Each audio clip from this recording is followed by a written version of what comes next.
Hi there. I'd like to show you one of the ways that you can put a zip in the front of a bag. This is a small zip that I've put in the front of a little tote bag, you see. Now, there are lots of ways to put in a zip, but I'm going to show you the way that I use it just for the bag. Now, these pockets can actually be put on the front of a bag or inside the bag, so it would be the same technique.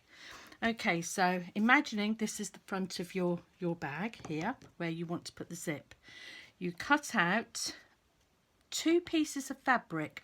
One is going to be one side of the pocket and the other is going to be the back side of the pocket. That'll make more sense when we get to the end stages. So for this project, we're going to be using a 7-inch pocket to go across here. Okay, so your zip opening will be 7 inches across here, but I'm going to be using a 9-inch zip. Okay, so again that will become a bit more obvious as to why when we get to that stage. So this is your line, your bag, and this is the back side of your pocket liner. So that's step 1. Okay, so step 2 is you're going to fold your front of your bag in half to find the center. Okay, mark it with a pin or however you like to mark. Then you're going to fold your pocket fabric in half and you're going to mark where the center of that is. Okay, so you mark the center of the front of your bag and your pocket lining. And I've got some pins here to show you. If you pin it, that makes sure it stays. Now, I always have my pocket laying at the top of my bag so that when I put my lining in and stitch it all in, that's all stitched in with it. So I like to use the top, and it's a nice guide as well. Step 3. You're going to make basically a letterbox. Okay, so measuring 1.5 inches from the top. Again, you might want to change yours and have yours a little bit higher or lower, depending on whether it's the outside of the bag or the inside of the bag. That's your choice. So on this particular one, I've measured 1.5 inches from the top to where I want the top of my pocket to be. From the centre, I've measured out so that my pocket, the letterbox to the pocket, is 7 inches across, but that is dead centre of that 7.5, so that's 3.5 and that's 3.5. Okay, so 7-inch letterbox going that way, and where I've dropped it down there's a 1/2 inch gap here, so you can see I've drawn my letterbox 7 inches long, 1/2 inch deep. Okay, so that's step 3. Step 4, then what you're going to do, and obviously I've used different coloured threads on here so it shows up more. If I was making this on an actual bag, I would use a thread that would be more in tune with what I'm using, so it wouldn't show. So I've used a thread hopefully to show you a little bit clearer on here. So this is step 4, where you've drawn your letterbox onto the fabric, okay, onto the top half of your fabric. You are then going to stitch all the way around. Now, when I mark fabric, I use an iron erasable pen, which just it irons off. You may wish to do something else, but this is what I use. So I've stitched. Let me just show you what the other side of that looks like. Okay, so you can see on the wrong side that I've got my letterbox stitching on there. Okay, right, step 5 rather. Right, so I've got my stitching of my letterbox on there. Then I'm going to cut a gap in the middle of the letterbox. I've drawn in pen here how I'm going to cut that. So I would cut down the middle and then just towards the ends I cut into those corners, and that will give me, here's on step 6, an opening to my letterbox. Okay, so let me show you on the other side. Okay, so that is step 6, the gap for my letterbox.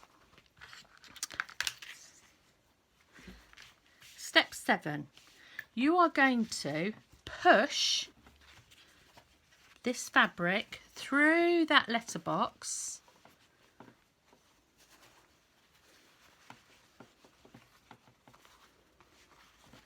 you see that? So it comes through to the side. Now you've got to be a bit tough with it and pull it through. Make sure those corners are pulled out, and then you're going to press. This is the bit that's going to take you a little bit longer because obviously you want it to be nice and neat. Now on this bag I've actually used a really nice pink contrast lining, so I was quite happy for some of that pink fabric to show through. But if you don't want the colour of your pocket lining to show through, you may either use a really close fabric to your top fabric or iron it a little bit better than I have here. Okay, but you've just got to be a bit tough with it and pull it and then press it. So that is your letterbox all ready to go. Okay, so you're going to place your zip on top of the letterbox. So you'll put the right side of the zip facing downwards on this side of your pocket, okay, so that when you turn it over, it's not stitched in yet obviously. When you turn it over, you've got the right side of the zip on the right side of the fabric. Okay, so that is step 7. You are going to stitch your zip onto the back here. Okay, now I've changed the bobbin thread so that you can see how I've stitched that on there. Now because I've used a longer zip than the letterbox opening, this has allowed me to move it where I want it. Okay, so can you see that? This is the same length zip. Okay, so you place it so that you've got it sort of virtually central. Okay, so place it on there like so. When you've stitched all the way round and you're happy with it and it's in the right position, you may find that you've got to unpick this a couple of times or possibly more. Don't worry about it. That's the way you learn. I even came off my stitch in here when I was doing this little exemplar here, and I had to unpick it and re-stitch it because I actually came off there. There's no crime in making little mistakes like that, no crime at all. But if I just show you the other side of the zip, okay, like so, okay, and then when you're happy that the zip is in the right place and it's working, you can cut off these little extra bits. So you would cut here and you cut here.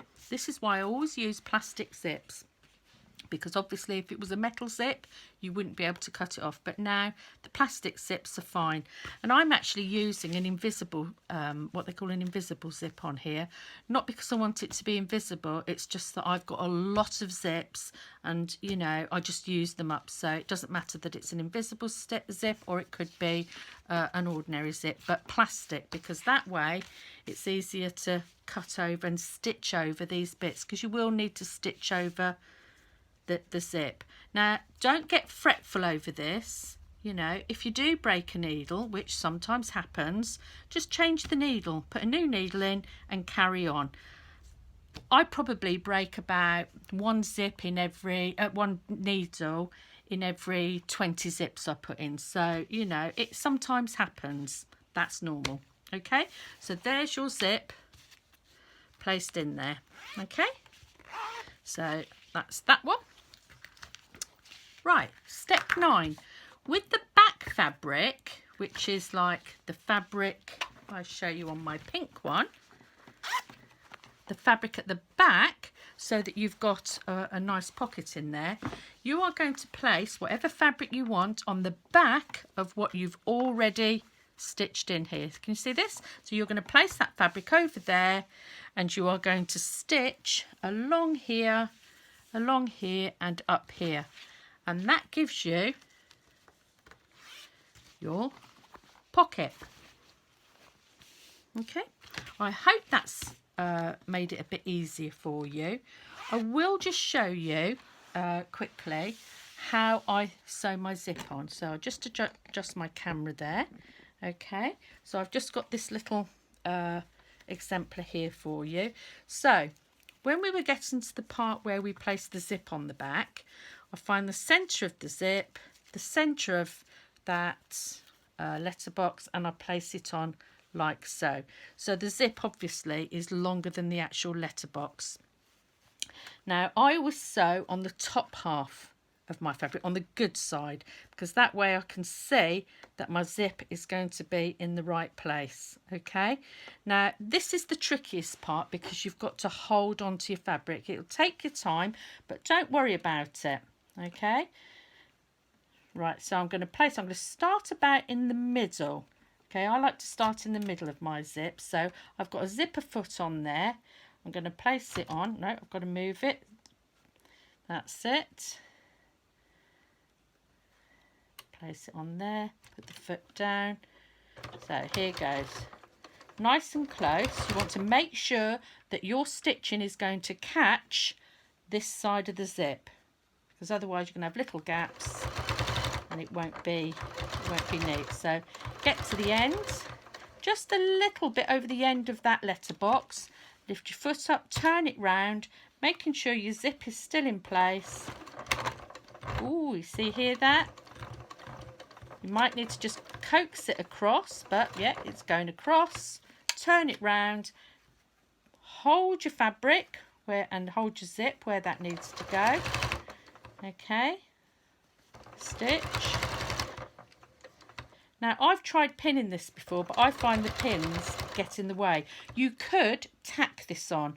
That's a good way of holding it on there, but I don't have a lot of patience, I'm afraid, so tacking takes time. I'm a little bit of a lazy stitcher. So right, so when I get to the end of this end of the letterbox, I'm going to stop. I'm going to lift my foot. Make sure your foot's away from your foot pedal, so you don't want that needle going up and down while you're doing this. So going onto the fabric, you're going to open that zip. You see that? You're going to open that zip. Making sure that your zips come together, not overlapping, but just come together. Put your foot back down. Turn your fabric round. Making sure that that zip, it is fiddly, but you'll be very pleased with the outcome. So you're going to stitch across those teeth, coax it across. Yeah, see? Yeah. You might need to just jiggle that.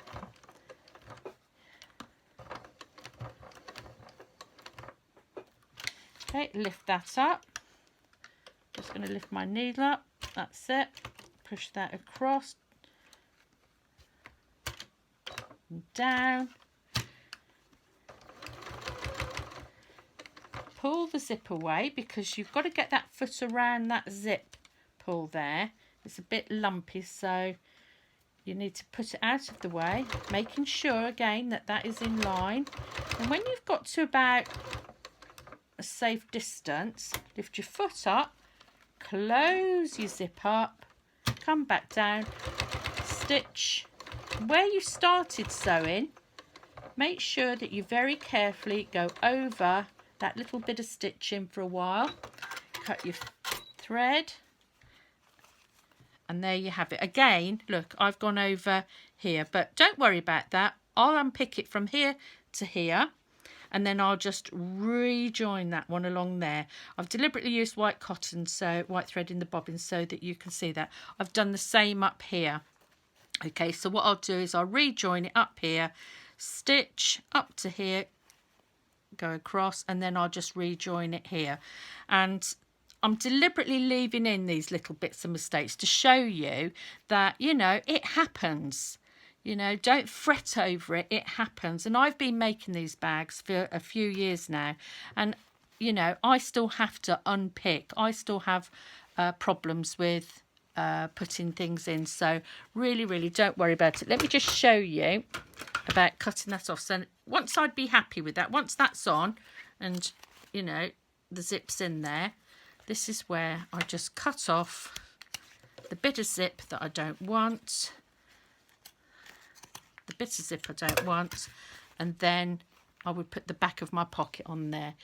So I hope that's helped you to gain a bit of confidence putting a zip in to your bags. Okay, thank you for watching.